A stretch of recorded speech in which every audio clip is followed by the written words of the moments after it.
부지런한 소녀와 게으른 소녀. 옛날 옛적 어느 마을에 한 집이 있었어요. 그 집에는 남편과 아내가 살았죠. 두 사람 모두에게는 재혼하기 전에 낳은 딸이 한 명씩 있었어요. 아내는 자기 딸을 매우 사랑해서 늘 새 옷을 입혔고 일도 전혀 시키지 않았어요. 결국 아내의 딸은 아주 게을러졌죠. 그저 자리에 앉아서 종일 자신의 미모에 감탄만 했어요. 하지만 아내는 자신의 의붓딸에겐 매우 가혹하게 대했죠. 왜 멀뚱히 여기 앉아 있어? 당장 일어나서 청소해. 하지만 어머니, 오늘 아침에도 청소했어요. 어디서 말대꾸야. 그냥 시키는 대로 해. 새엄마는 의붓딸에게 모든 일을 다 시켰지만 의붓딸은 불평 한 번 하지 않았어요. 똑같은 일을 몇 번이고 반복했지만 지겨워하지도 않았어요. 아버지는 이 모든 걸 지켜봤어요. 그런 딸을 보며 가슴이 아팠지만 아무것도 할 수 없었죠. 시간이 지나면서 아버지는 기력이 떨어졌고 건강도 안 좋아졌어요. 우리 예쁜 딸아, 너무 미안하구나. 네게 줄 게 아무것도 없다. 아니에요. 미안해하지 마세요. 아빠는 평생 절 사랑하고 돌봐주셨잖아요. 이제 제가 아빠를 챙겨드릴 차례예요. 제가 일을 해서 돈을 잔뜩 벌어올게요. 지금 당장은 상황이 어렵지만 곧 이 시련도 끝날 거예요. 아내는 조용히 두 사람의 대화를 엿듣고 있었어요. 왜 저 생각을 못했지? 그래, 부잣집에 보내서 열심히 일하게 만들어야겠어. 가서 돈을 벌어오라고 시켜야지. 그리고 걔가 번 돈은 다 내 거야. 그럼 우리 딸과 함께 평생 행복한 삶을 살 수 있겠지? 잘 생각했다. 새엄마가 딸에게 다가와 말했어요. 알다시피 너희 아빠가 요즘 자주 아프시잖니? 또 생활비는 얼마나 많이 드는데. 네가 부잣집에 들어가서 일을 하면 좋겠구나. 넌 훌륭한 하인이 될 거야. 아버지가 그 말을 듣고 화를 냈어요. 어떻게 그런 소리를. 그럼 내 딸 말고 당신 딸을 보내시던가. 그러고 싶지만 당신도 알잖아요. 걘 항상 자기 예쁜 얼굴과 자그만 발만 걱정하니까. 괜히 이랬다가 미모만 망칠까봐. 그렇죠. 게다가 솔직히 당신 딸은 그렇게 예쁘지도 않으니 가서 일해도 전혀 해가 될 게 없잖아요. 그럼 됐네. 그럼 된 거지. 내일 아침에 네가 가서 일할 부잣집이 있나 찾으러 가렴. 아버지가 딸을 막아섰어요. 얘야, 너는 일할 필요 없다. 아빠. 괜찮아요? 전 일하고 싶은걸요. 각자 맡은 일을 게을리해선 안 되죠. 걱정 마세요. 아빠가 잘 가르쳐 주셨으니까. 언젠가는 제 노력을 인정받을 날이 올 거예요. 다음 날 아침, 부지런한 딸은 서둘러 떠날 준비를 했죠. 어서 가서 부잣집에서 일하고 싶었어요. 하지만 새엄마는 떠나는 딸에게 먹을 음식 하나 주지 않았어요. 그렇지만 착한 딸은 신경 쓰지 않았죠. 아버지가 눈물을 흘리며 딸에게 말했어요. 그래, 얘야, 가서 잘 지내거라. 얘야. 울지 마렴. 누가 도움을 필요로 할 땐 거절해서는 안 된다. 또 부지런하게 살고 네가 뭘 하든 온 마음을 다 하거라. 네. 아빠 말씀 명심할게요. 그러곤 딸이 떠났어요. 언덕을 오르고 또 올랐지만 아무것도 찾지 못했죠. 며칠을 걸었지만 사람이라곤 구경도 못했어요. 하지만 희망을 잃지 않았어요. 딸은 아버지가 하신 말씀을 떠올렸어요. 누가 도움을 필요로 할 땐 거절해서는 안 된다. 또 부지런하게 살고 네가 뭘 하든 온 마음을 다하거라. 지금은 새엄마 말은 신경 쓰지 말고 일자리를 찾는 데 집중하자. 그게 내가 할 일이니까 온 마음을 다해 해낼 거야. 시간이 얼마나 걸리든 절대 포기하지 않을 거야. 잠시 후, 소녀는 말하는 나무를 만났어요. 그런데 가지가 완전히 말라 있었죠. 아가씨. 어디 가는 길인가 보군요. 나 좀 도와줄래요? 내 마른 가지 좀 치워줄 수 있어요. 대신 대가로 좋은 일을 해줄게요.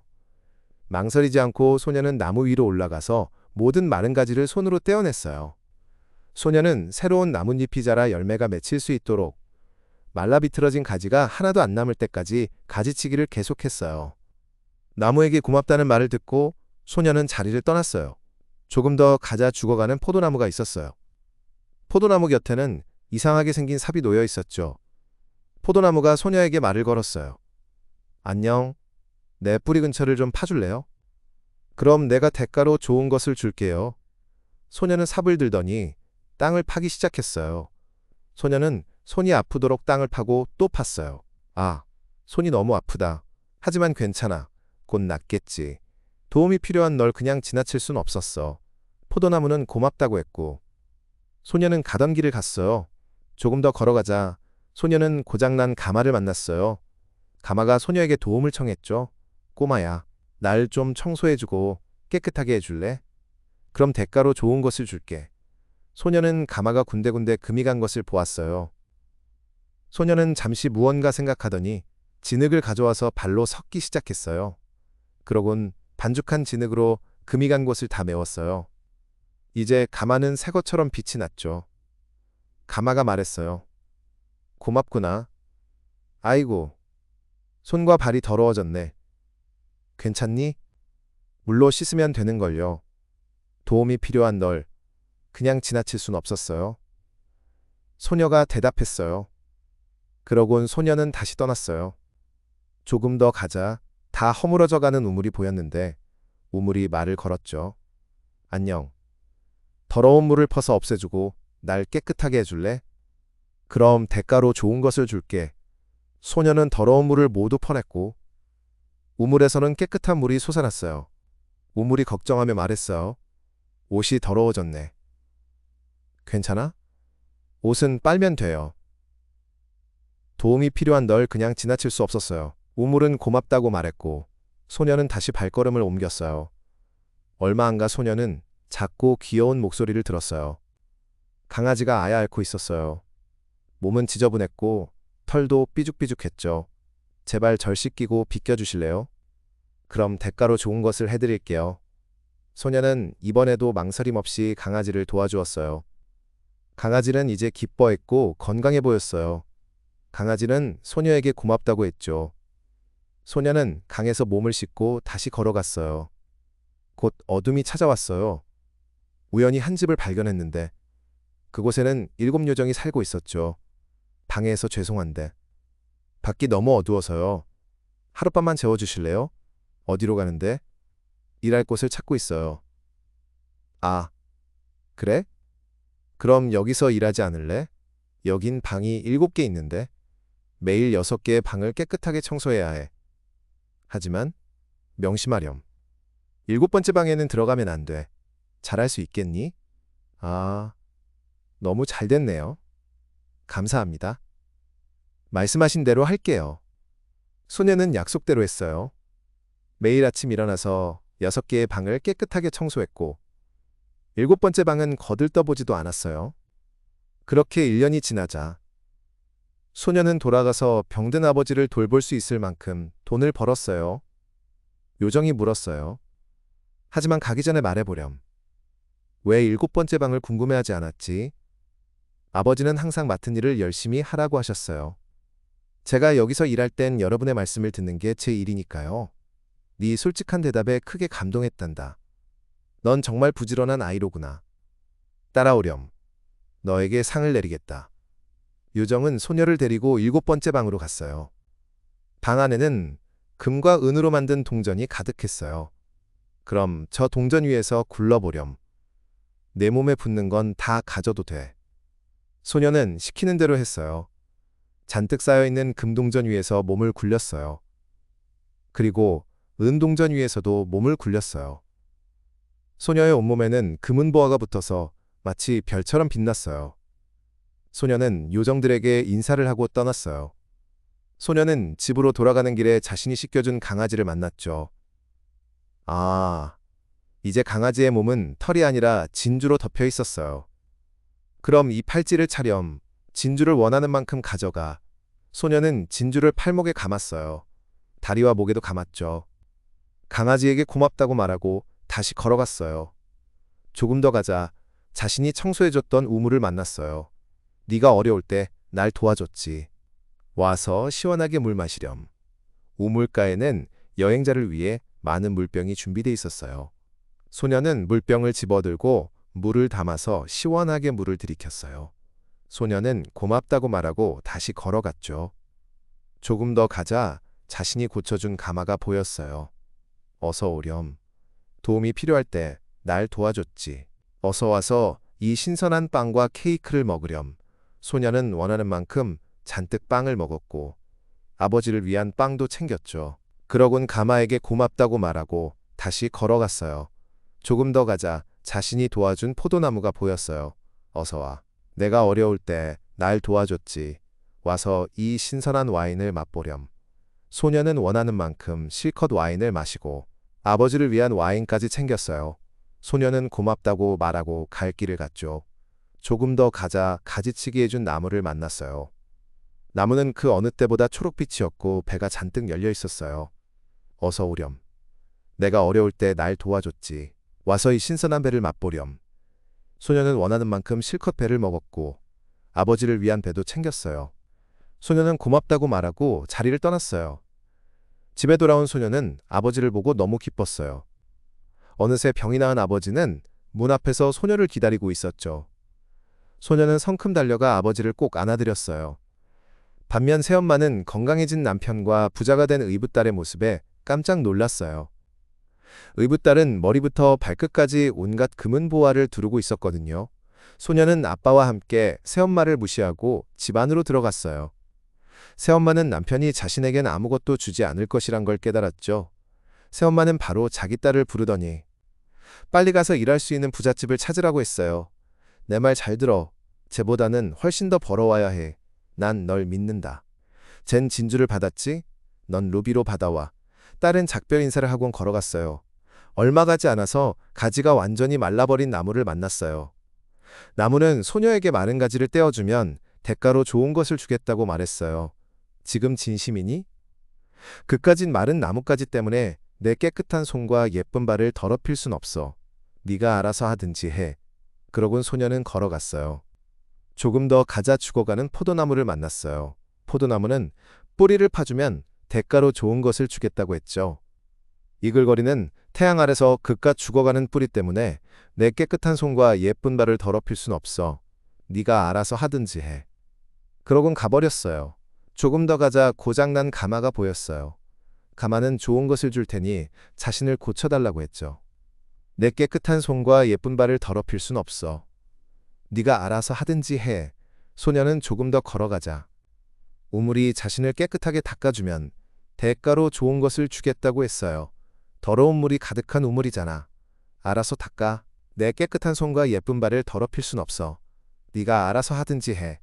조금 더 걸어가자 웬 강아지를 만났는데 강아지는 좋은 것을 줄 테니 자기를 씻겨달라고 했어요. 하지만 소녀는 도망치며 외쳤죠. 내 깨끗한 손과 예쁜 발을 더럽힐 순 없어. 네가 알아서 하든지 해. 조금 더 걸어가자 집이 보였어요. 소녀는 하룻밤 묵어도 되겠냐고 물었죠. 그곳은 7 요정의 집이었어요. 첫째 딸에게 했던 것처럼 요정들은 1년간 머물면서 6개의 방을 청소해달라고 했어요. 하지만 명심하렴. 7번째 방에는 들어가면 안 돼. 소녀는 알겠다고 대답했고 매일 아침 일어나 6개 방을 청소했어요. 하지만 곧 호기심을 이길 수 없었고 결국 7번째 방에 들어가서 방 안을 훑어봤어요. 그런데 금은 동전으로 가득했던 방은 개구리와 꿀벌로 가득했어요. 꿀벌이 달려들어 마구 쏘아대서 소녀는 상처투성이가 됐죠. 소녀는 요정들이 돌아오기를 기다리지 못하고 서둘러 도망쳐 나왔어요. 집으로 돌아가는 길에 소녀는 진주로 뒤덮인 강아지를 만났어요. 소녀는 진주를 빼앗으려고 강아지를 뒤쫓았지만 강아지는 도망쳐버렸어요. 조금 더 걸어가자 청소해주길 거부한 우물이 보였어요. 소녀가 고개를 숙이며 물을 마시려고 하자 손이 닿지 않게 물이 쑥 빠져버렸어요. 조금 더 가자 소녀는 자신이 고쳐주길 거부한 가마를 만났어요. 가마 앞에는 신선한 케이크와 빵이 있었어요. 소녀는 빵을 집으려고 하다가 그만 손을 대었어요. 조금 더 걸어가자 소녀가 땅을 파주길 거부한 포도나무가 있었어요. 목이 몹시 말랐지만 포도나무는 와인 한 잔 마실 수 없게 했죠. 조금 더 걸어가자 자신이 돕기를 거절한 나무가 보였어요. 초록 이파리와 배가 가득 달려 있었죠. 하지만 소녀가 배를 집으려고 하자 나무가 더 높이 자라면서 손이 닿지 못하게 했어요. 소녀는 가던 길을 갔어요. 집에서는 엄마가 문가에 선 채 금과 루비를 기대하고 있었어요. 하지만 돌아온 딸의 몸엔 상처가 가득했고 옷엔 지저분한 것이 잔뜩 묻어 있었죠. 그 모습을 본 아버지가 말했어요. 이제 알겠군. 게으름으론 아무것도 얻을 수 없어. 오직 순수하고 성실한 사람만이 복을 받는 법이지. 당신네 둘은 우리 집에 살 수 없어. 당장 나가시오. 아내와 그녀의 딸은 집을 떠났어요. 아버지와 그의 성실한 딸은 영원히 행복하게 살았답니다. 부지런한 소녀와 게으른 소녀 동화에 담긴 한국어 학습 포인트입니다. 이 동화는 착하고 부지런한 딸과 욕심 많고 게으른 딸의 이야기를 들려주면서 우리에게 많은 한국어 표현을 가르쳐 줍니다. 특히 이 이야기에는 서로 반대되는 뜻을 가진 말들이 많이 나와서 한국어 단어를 배우기에 아주 좋아요. 반대되는 말, 꾸며주는 말. 가장 중요한 반대말은 바로 동화의 제목에도 나오는 부지런하다와 게으르다입니다. 부지런하다는 것은 쉬지 않고 열심히 움직이고 일하는 모습을 말해요. 동화 속 착한 딸은 새엄마가 시키는 청소도 불평 없이 하고 아픈 아빠를 위해 돈을 벌러 떠나고 길에서 만난 나무와 포도나무, 가마와 우물, 강아지까지 모두 도와주었죠. 이렇게 열심히 노력하는 모습을 부지런하다고 말해요. 반대로 게으르다는 것은 일하기 싫어하고 자꾸만 쉬려고 하는 모습을 뜻해요. 새엄마의 딸은 어떤 일도 하지 않고 하루 종일 자기 얼굴이 예쁘다며 감탄만 했어요. 일하러 떠나는 길에도 나무나 포도나무가 도와달라고 하자 내 깨끗한 손과 예쁜 발을 더럽힐 순 없어 라고 말하며 그냥 가버렸죠. 이렇게 아무것도 하기 싫어하는 태도를 게으르다고 해요. 이 두 단어는 한국 사람들이 아주 중요하게 생각하는 삶의 태도를 보여주는 말이랍니다. 또 다른 중요한 반대말은 착하다와 가혹하다입니다. 부지런한 딸은 마음씨가 착했어요. 아빠를 사랑하고 새엄마가 힘들게 해도 불평하지 않고 도움이 필요한 이들을 그냥 지나치지 않았죠. 하지만 새엄마는 의붓딸에게 가혹하게 대했어요. 가혹하다는 것은 아주 심하고 모질게 괴롭힌다는 뜻이에요. 착한 딸에게는 모든 힘든 일을 다 시키면서 자기 딸은 감싸기만 하는 모습이 바로 가혹한 모습이죠. 이야기 속에는 재미있는 꾸며주는 말도 많이 나와요. 새엄마가 의붓딸에게 왜 멀뚱히 여기 앉아 있어? 라고 말하는 부분이 있어요. 멀뚱이는 아무 생각 없이 가만히 서 있거나 앉아 있는 모양을 흉내낸 말이에요. 새엄마는 딸이 잠시라도 쉬는 꼴을 보지 못하고 왜 그냥 멍하게 있어? 하고 혼을 내는 것이죠. 강아지를 만났을 때 털도 삐죽삐죽했죠 라는 표현도 나와요. 삐죽삐죽은 털이나 머리카락 같은 것들이 가지런하지 않고 여기저기 제멋대로 튀어나와 있는 모양을 말해요. 강아지가 얼마나 지저분하고 아파 보였는지 이 한 단어로 알 수 있어요. 게으른 딸이 우물물을 마시려고 할 때 물이 쑥 빠져버렸어요 라는 표현도 재미있어요. 쑥은 어떤 것이 갑자기 빠르게 줄어들거나 들어갈 때 쓰는 말이에요. 우물물이 게으른 딸을 싫어해서 아래로 쑥 하고 숨어버린 것 같은 느낌을 주죠. 마음을 보여주는 표현. 이 동화에는 사람의 마음이나 생각을 나타내는 표현도 많이 배울 수 있어요. 착한 딸의 아버지는 딸이 고생하는 것을 보며 가슴이 아팠지만 아무것도 할 수 없었어요. 정말로 가슴에 병이 나서 아픈 것이 아니라 너무 슬프고 안타까워서 마음이 아프다는 뜻이에요. 사랑하는 사람이 힘들어할 때 정말 가슴이 아파라고 말할 수 있어요. 착한 딸은 아빠가 누가 도움을 필요로 할 땐 거절해서는 안 된다고 하신 말씀을 명심할게요 라고 대답했어요. 명심하다는 마음속에 깊이 새겨서 절대로 잊지 않겠다는 아주 강한 다짐을 나타내는 말이에요. 중요한 약속이나 가르침을 받았을 때 네 명심하겠습니다 라고 대답하면 정말 잘 지키겠다는 뜻이 돼요.